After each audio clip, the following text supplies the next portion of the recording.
It's the second game of the World Cup and another VAR talking point, this time between England and Iran. Another penalty that wasn't given to England but was to Iran. So what's the difference? Well, it really comes down to a VAR interpreting whether an attacking player A is doing any holding himself, and B, whether he really has any ability to try and play the ball. Now let's look at the first incident with Harry Maguire when he was seen to be wrestled to the ground.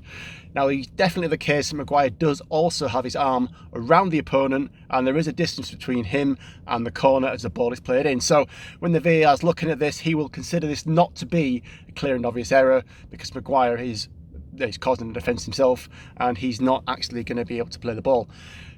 Fast forward to injury time when Iran were given a penalty, which seemed to be a far softer incident. This is when John Stones had a shirt pull on an Iranian player, and it was deemed that that ball was within touching distance, and without that shirt pull, the Iranian player would have been able to challenge for the ball. Now, it's the type of incident none of us like. We wouldn't see this type of penalty given in the Premier League for such minor shirt pulling. But in terms of the VAR decision and the way he's doing it and the way he's looking at it, then he will consider that the ability to stop the Iranian player playing for the ball is what makes it a VAR intervention. And the referee, quite surprisingly, agreed at the monitor. It'll be interesting to see, though, whether this level of intervention, which is really quite a low threshold, continues throughout the rest of the World Cup.